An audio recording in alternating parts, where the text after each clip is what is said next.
Mr. Erdogan is known with his Neo-Ottoman tendencies. Neo-Ottomanism is the desire to re-bring the influence of the Ottoman Empire to the territories that once upon a time they were ruling, okay? How he is doing it? With Sunni Islam and Turkish nationalism together, but when he is in Syria, he is emphasizing the Sunni Islam as the common denominator, and therefore he is capable of penetrating into Syria more and more. Turkey is building enormous maritime strategy. They have just accomplished the deal with Germany of building 6 AIP-enabled Type 214 submarines, which is extremely sophisticated submarine. You can just imagine what it means to Israel. Those submarines are around us, okay? Also, they are building a domestically built light aircraft carrier, which can apply drones and apply other measures, as well as electronic warfare and stuff like that. So right now, we have to be very, very careful regarding the expenditure of the military capabilities of Turkey, not only in Syria, but also in the Mediterranean.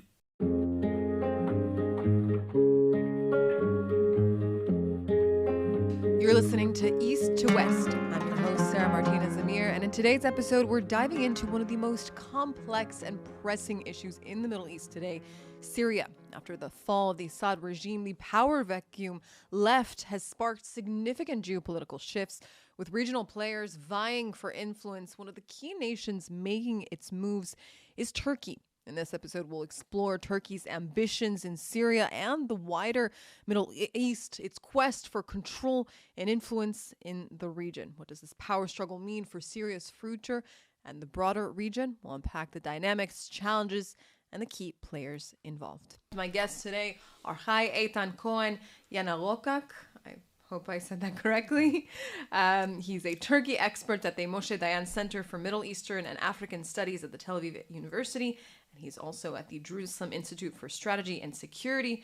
Also joining me from Tel Aviv is Oded Ailam. He's former head of the Counterterrorism Division in the Mossad and currently a researcher right here at the Jerusalem Center for Security and Foreign Affairs. Gentlemen, thank you both for joining me today. Thank you for having me. Thank you for having me. I want to start with you. Talk to us about, Turkey's relationship with Iran, specifically when it comes to this power struggle when it comes to Syria.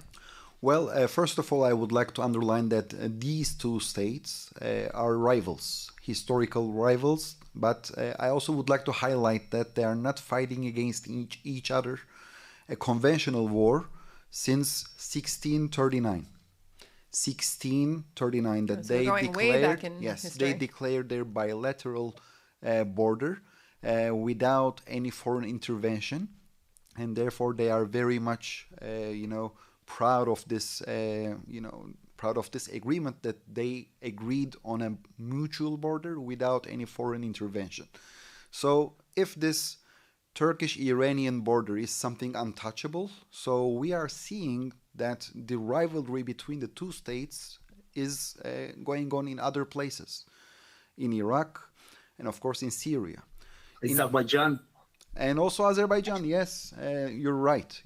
Historically speaking, this Iraq and Syria area, and also Azerbaijan, we can say, it was a kind of a backyard of the Ottoman Empire. In traditional, in historical meaning, Turkey since 1516 dominated the whole region, and I'm only opening here another historical parenthesis. 2 years before this domination, in 1514, they defeated the Persian Safavid army inside Anatolia in a war called Chaldiran, where they stopped the penetration of the Shiite Islam into Anatolia.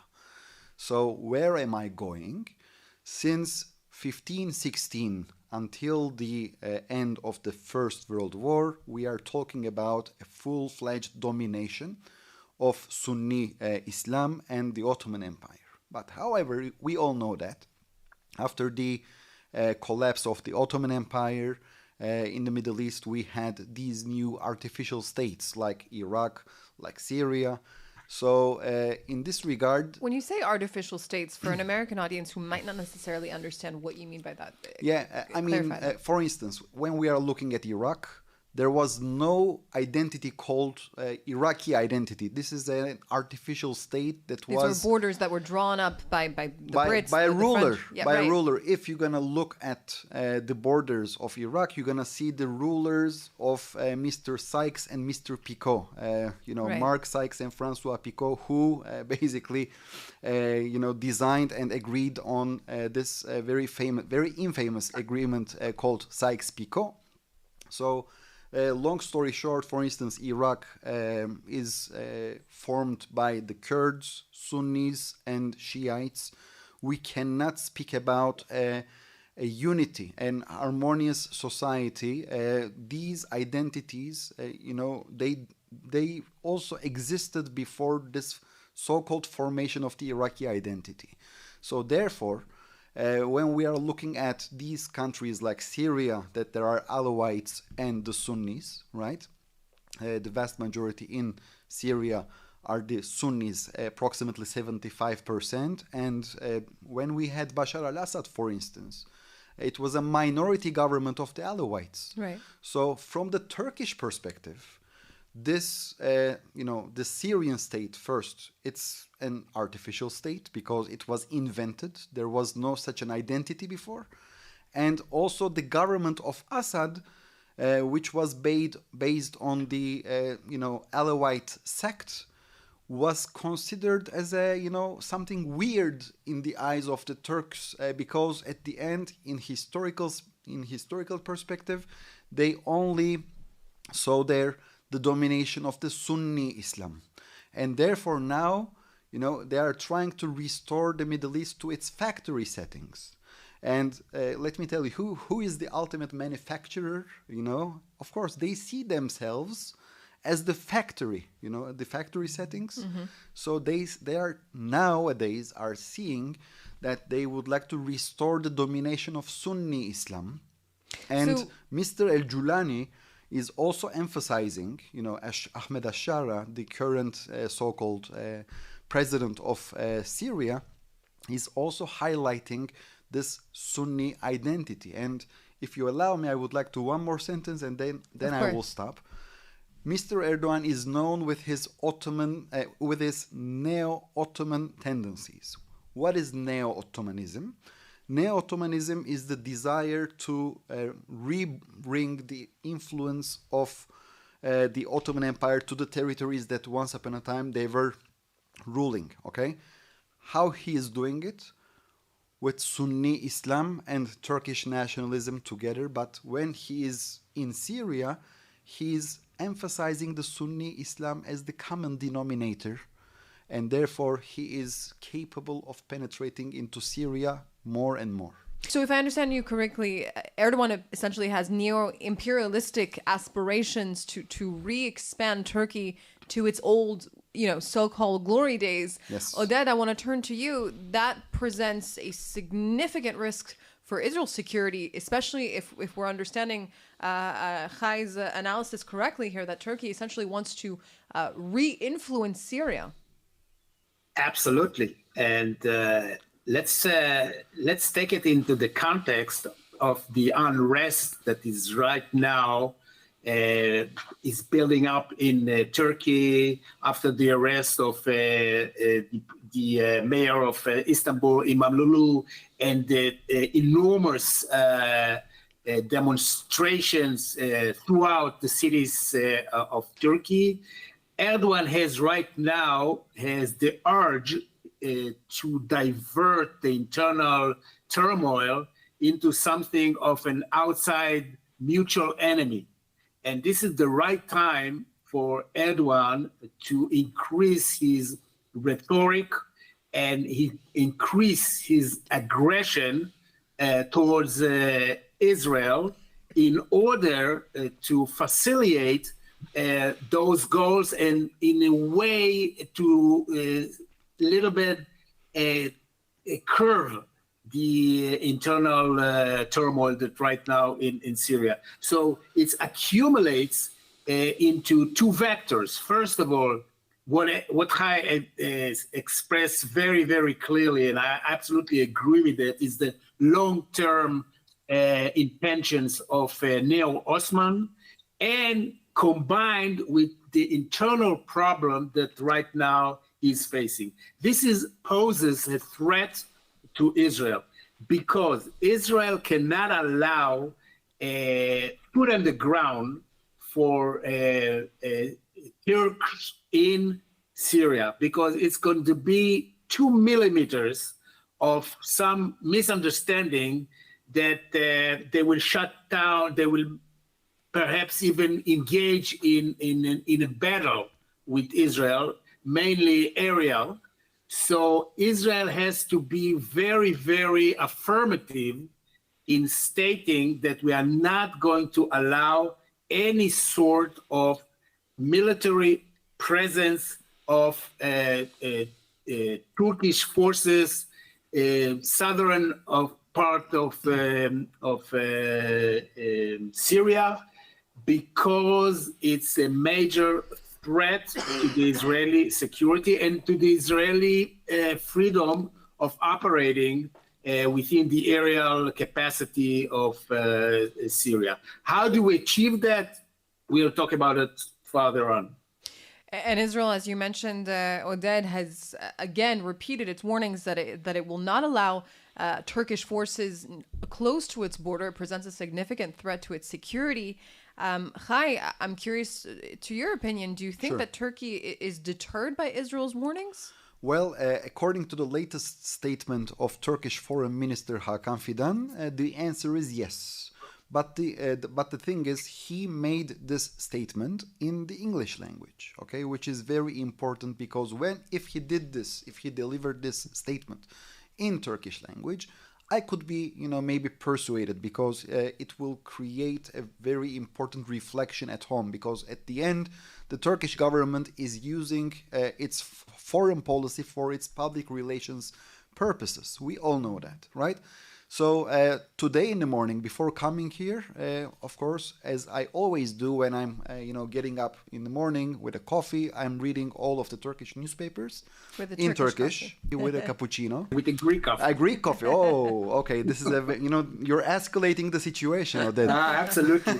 A purpose. So in the morning when I read the news, I was informed by the Turkish newspapers that next week, so-called Syrian President Al-Julani, Ahmed al-Shara, will going to visit Ankara to Erdogan. So there, both of the leaders will talk, and as a promo, Erdogan already delivered another important statement regarding that summit, that Syrians will receive whatever they need.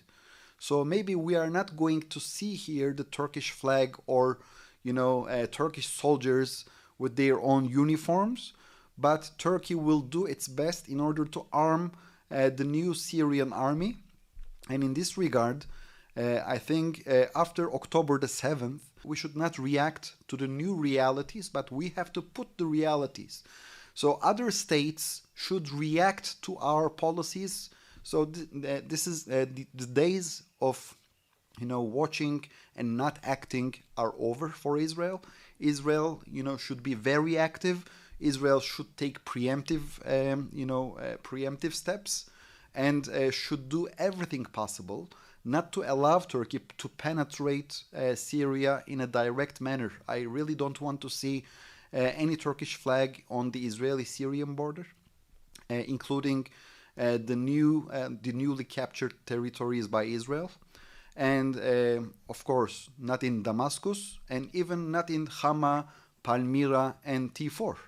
That's why our air forces, conducted this very successful airstrike, and they delivered a very clear message to Turkey that they are really unwanted here. Unwanted because if they will be present here, it will inevitably create a friction between the two states, and may, God forbid, this may deteriorate into an unwanted incident. So basically, essentially what you're telling me is that Turkey has aspirations to fund this new Syrian army. Essentially, Oded, Turkey is basically building a proxy army in Syria on Israel's doorstep. Absolutely. This is the case. And what is we have to take into consideration is not only the proxy that they are building on the Syrian soil by engaging with the ex-Al-Qaeda member, Julani. Let's not forget his roots, okay? He's a terrorist. The West are embracing him and hugging him and even lifting the sanctions very, very rapidly. But at one moment, we shouldn't forget where he came from and his jihadic essence, okay? So right now, I think there is one major player that can actually differentiate between the two sides. It's the Americans. Both Israel and Turkey are friends, close ties with the American administration. It's not a secret that Trump has some sort of affection to dictators. He looks on the world as losers and winners, and in his point of view, Erdogan is a winner, and he has a lot of affiliation towards Erdogan. Nevertheless, the Americans can actually maneuver Turkey, and it's up to them to make this first move. I want to mention one more thing that we have to look at. Turkey is building enormous maritime strategy. They have just accomplished the deal with Germany of building 6 AIP-enabled Type 214 submarines, which is extremely sophisticated submarine. You can just imagine what it means to Israel. Those submarines are around us, okay? Also, they are building a domestically built light aircraft carrier, which can apply drones and apply other measures, as well as electronic warfare and stuff like that. So right now, we have to be very, very careful regarding the expenditure of the military capabilities of Turkey, not only in Syria, but also in the Mediterranean. And I'm glad you brought up the American intervention in Syria, specifically with the U.S. Brokering that deal between Turkey and the Kurds in Syria. Chai, what do you think are Turkey's plans in regards to the Syrian Kurds now that they've signed that agreement with the Syrian government? And also, if we can backtrack, tell me a little bit about the history between Turkey and the Kurds. Okay. If you allow me, before answering your question, I would like to add another sentence to what Oded said. Take it away. Turkey's aspirations of acquiring F-35. You know, Turkey was there in the F-35 program and, was kicked out because of its equipment of the Russian S-400 missile systems. And nowadays, the Turkish side is trying to pave its way back to this program by they are trying to persuade the American administration to cancel the Kaatsa sanctions against Ankara, right? So nowadays they are talking about maybe to relocate those batteries to Syria or maybe to Somalia to prove the Americans that the Russian systems will not be connected to the Turkey's NATO's infrastructure. Okay, this is the first thing. And in my opinion, Israel, our Prime Minister Benjamin Netanyahu, should do everything possible to persuade the Americans not to include Turkey once again in this program, because otherwise Israel may lose its superiority in the air forces. Okay, regarding your question for the Kurds under the Ottoman Empire were considered as primary citizens because the most important glue of the Ottoman Empire was religion. But later, with the foundation of the new Turkish nation state, which was based on secularism, which eliminated this glue for the Kurdish citizens. The Kurdish citizens began to alienized in their own country, and they turned into a kind of a second-class citizens. Why I'm saying second-class citizens? Because at the end they could not receive, for instance, education in their mother tongue. They were forced to learn Turkish in the first grade. Okay, for instance, let's imagine that we are talking about a kid who doesn't know anything Turkish. He is coming from, or she is coming from, a Kurdish home, okay, where she or he grew up with this Kurdish language. So for many Kurds, it's kind of a culture shock. It's a kind of a trauma, okay? And when we are looking at the Middle Eastern map at large, the Kurds are creating, a challenge for the integrity of the nation states in the Middle East. It's not only for Turkey, it's also for Iran, it's also for the artificial states of Syria and Iraq.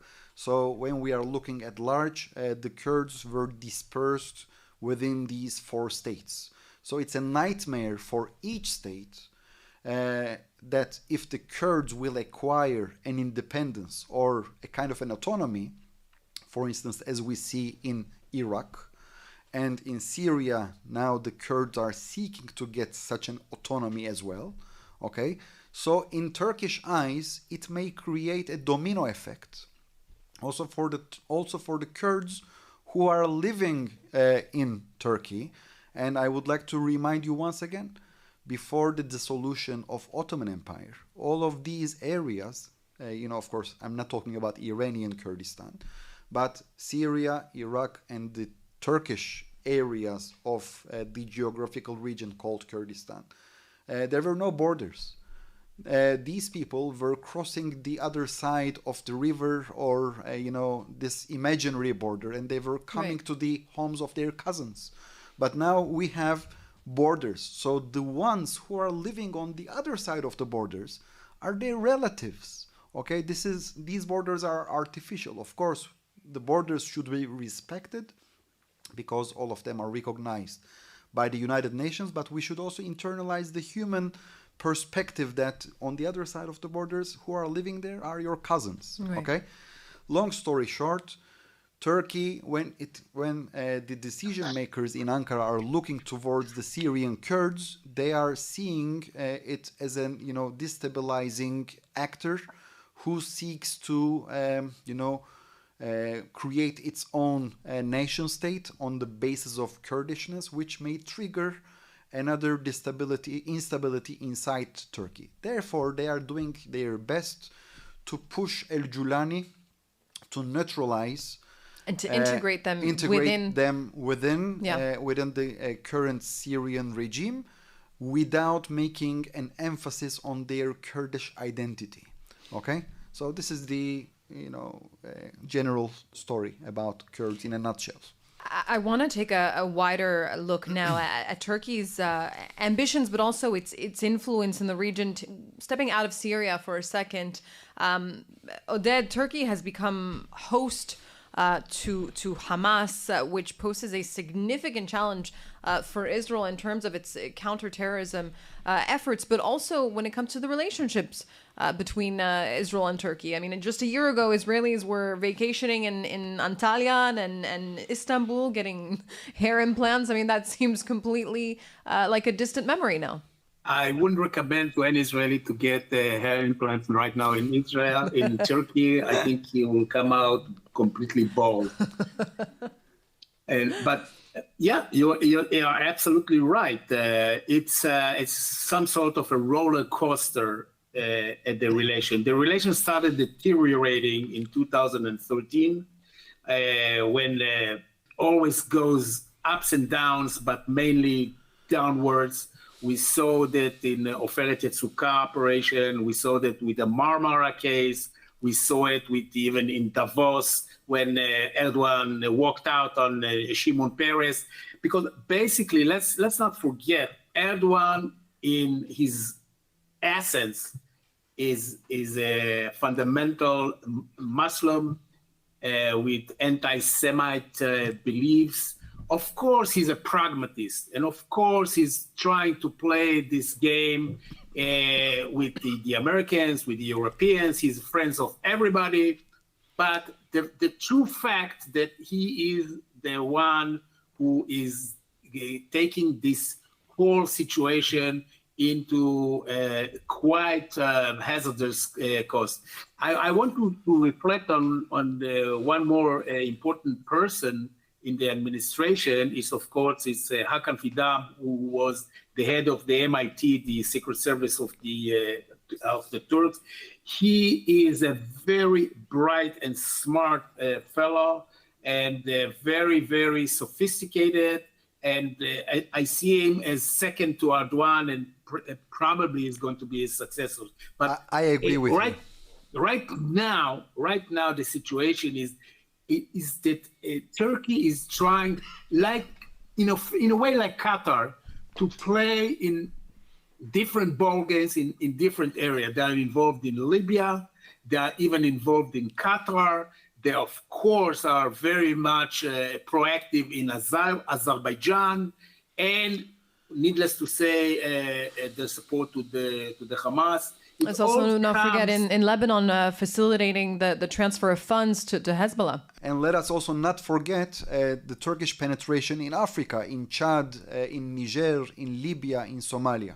They're everywhere, and it's exactly like Chai demonstrated their ambition and the will to become again the Neo-Ottoman power in the region. And there is no vacuum.